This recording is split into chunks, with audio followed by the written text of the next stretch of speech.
भारत का संविधान केवल एक किताब नहीं है, ये हमारे सपनों की नींव है। इसे रटना बंद करो, इसे जीना सीखो। The Indian Constitution, now in a cinematic style.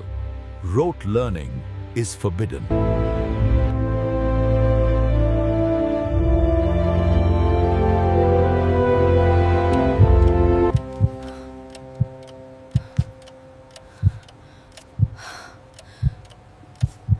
अनुच्छेद 32 संवैधानिक उपचार। अनुच्छेद राष्ट्रपति शासन। सब कुछ दिमाग में खिचड़ी बन गया है।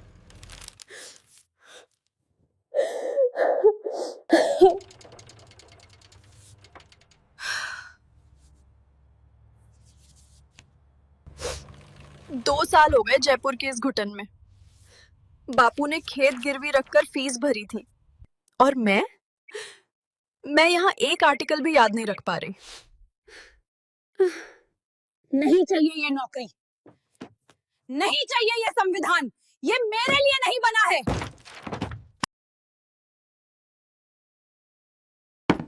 रद्दी कोनी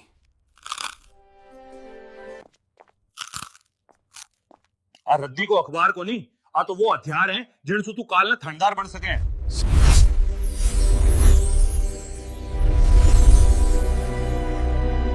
नमस्कार साथियों, मैं हूं मानसर।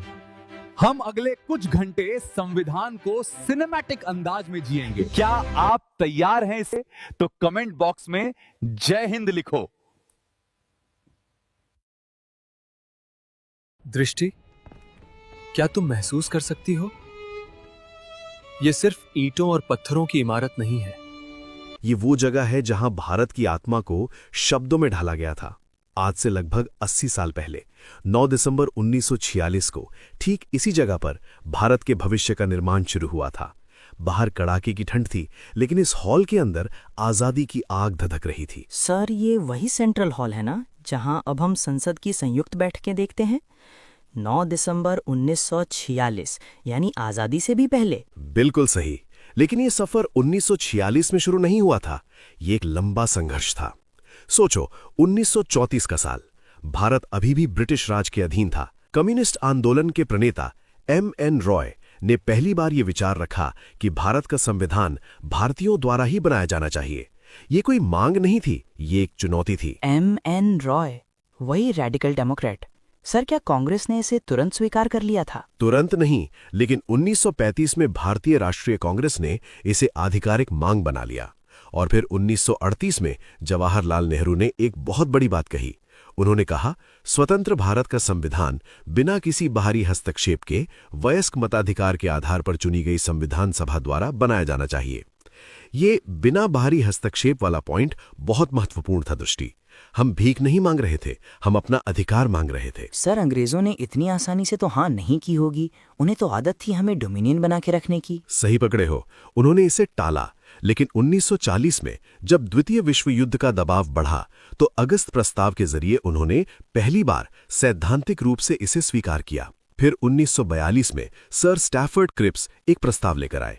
लेकिन गांधी जी ने उसे क्या कहा था, याद है? जी सर, दिवालिया हो रहे बैंक का पोस्ट डेटेड चेक, यानी अ post dated cheque on a crashing bank. क्योंकि क्रिप्स मिशन ने युद्ध के बाद संविधान सभा की बात की थी और मुस्लिम लीग ने इसे खारिज कर दिया था क्योंकि वे पाकिस्तान चाहते थे। शाबाश। और अंत में आया 1946 का कैबिनेट मिशन। 3 सदस्य थे, Lord Pethick Lawrence, Sir Stafford Cripps और A.V. अलेक्जेंडर। इन्होंने 2 संविधान सभाओं की मांग तो खारिज कर दी, लेकिन ऐसी योजना रखी जिसने मुस्लिम लीग को कुछ हद तक संतुष्ट किया। इसी योजना के तहत नवंबर 1946 में हमारी संविधान सभा का गठन हुआ। अब थोड़ा एग्जाम मोड में आते हैं। यहां से कथन कारण वाले प्रश्न बनते हैं। कैबिनेट मिशन योजना के अनुसार संविधान सभा की कुल सदस्य संख्या 389 निर्धारित की गई थी। इसे ध्यान से समझो। British Bharat 296 seats, British Bharat से 292, 11 गवर्नर्स प्रांतों से प्लस 4 चीफ कमिश्नर्स प्रांतों से। देशी रियासतें 93 सीट्स, रियासतों के प्रमुखों द्वारा मनोनीत, कुल 389 सीट्स। सर, ये 4 चीफ कमिश्नर्स प्रांत कौन से थे? क्या इसकी कोई ट्रिक है? हाँ, याद रखो, ABCD, अजमेर मेरवाड़ा, बलूचिस्तान, कूर्ग और दिल्ली। इन चारों से एक एक सदस्य लिया गया था। और चुनाव कैसे हुए? क्या जनता ने वोट दिया था? यही यूपीएससी फंसाता है। याद रखना, संविधान सभा के सदस्य वयस्क मताधिकार के आधार पर प्रत्यक्ष रूप से नहीं चुने गए थे। उनका चुनाव प्रांतीय विधानसभाओं के सदस्यों द्वारा आनुपातिक प्रतिनिधित्व की एकल संक्रमणीय मत पद्धति से हुआ था, यानी proportional representation by means of single transferable vote. UPSC, RPSC, BPSC, UPPSC, MPSC स्तर का प्रश्न देखो। कथन ए, 1946 की संविधान सभा सार्वभौमिक वयस्क मताधिकार के आधार पर नहीं चुनी गई थी।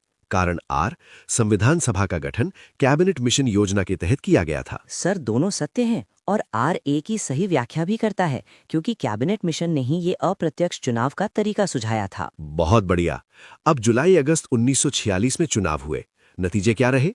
कांग्रेस INC 208 सीटें, मुस्लिम लीग ML 73 सीटें, निर्दलीय या अन्य 15 सीटें।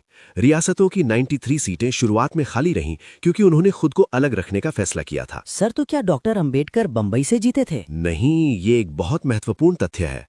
डॉक्टर BR अंबेडकर पहले पूर्वी बंगाल यानी अनडिवाइडेड बंगाल से चुने गए थे, लेकिन विभाजन के बाद वो क्षेत्र पाकिस्तान में चला गया। बाद में उन्हें बंबई प्रेसिडेंसी की पूना सीट से MR जयकर के इस्तीफे के बाद उपचुनाव में चुनकर लाया गया। अब चलते हैं ऐतिहासिक बैठकें और कार्यवाही, यानी द हिस्टोरिक मीटिंग्स। 9 दिसंबर 1946 पहला दिन। 9 दिसंबर 1946 दिन सोमवार, सुबह 11 बजे। हॉल सजा हुआ था, लेकिन एक सन्नाटा भी था। मुस्लिम लीग ने बैठक का बहिष्कार किया था और अलग पाकिस्तान की मांग पर अड़े थे, इसलिए केवल 211 सदस्य ही उपस्थित थे। विंस्टन चर्चिल ने इस पर तंज कसते हुए कहा था, ये एक ऐसा विवाह है जिसकी दुल्हन ही गायब है, और ये भी कहा कि ये सभा केवल भारत के एक बड़े समुदाय का प्रतिनिधित्व करती है। कितना अपमानजनक। लेकिन सर, अध्यक्ष कौन बना? फ्रांस की तर्ज पर सभा के सबसे वरिष्ठ सदस्य डॉक्टर सच्चिदानंद सिन्हा को अस्थायी अध्यक्ष यानी टेम्पररी प्रेसिडेंट चुना गया। आचार्य JB कृपलानी ने उन्हें आसन ग्रहण करने के लिए आमंत्रित किया और वे पहले व्यक्ति थे जिन्होंने संविधान सभा को संबोधित किया। तो पहले वक्ता JB कृपलानी थे, न कि नेहरू या पटेल? बिल्कुल सही। ये तथ्य अक्सर बच्चे गलत करते हैं। उसी दिन अमेरिका, चीन और ऑस्ट्रेलिया से शुभकामनाएं संदेश पढ़े गए थे। फिर आया 11 दिसंबर 1946। इस दिन डॉक्टर राजेंद्र प्रसाद को स्थायी अध्यक्ष चुना गया। साथ ही 2 उपाध्यक्ष चुने गए, HC मुखर्जी और VT कृष्णमाचारी। और सबसे महत्वपूर्ण, सर BN राव को संवैधानिक सलाहकार यानी कॉन्स्टिट्यूशनल एडवाइजर नियुक्त किया गया। BN राव ने ही दुनिया भर के 60 संविधानों का अध्ययन किया और पहला कच्चा मसौदा तैयार किया। और 13 दिसंबर को उद्देश्य प्रस्ताव आया। हाँ, 13 दिसंबर 1946 को जवाहरलाल नेहरू ने ऐतिहासिक उद्देश्य प्रस्ताव पेश किया। इसमें भारत को एक स्वतंत्र संप्रभु रकी गणराज्य यानी इंडिपेंडेंट सॉवरेन रिपब्लिक घोषित करने का संकल्प था। नेहरू ने अपने भाषण में कहा था, हम एक ऐसे मोड़ पर खड़े हैं जहां हम इतिहास बनते हुए देख रहे हैं। ये प्रस्ताव 22 जनवरी 1947 को सर्वसम्मति से स्वीकार किया गया। यही आगे चलकर हमारे संविधान की प्रस्तावना यानी प्रीएम्बल बना।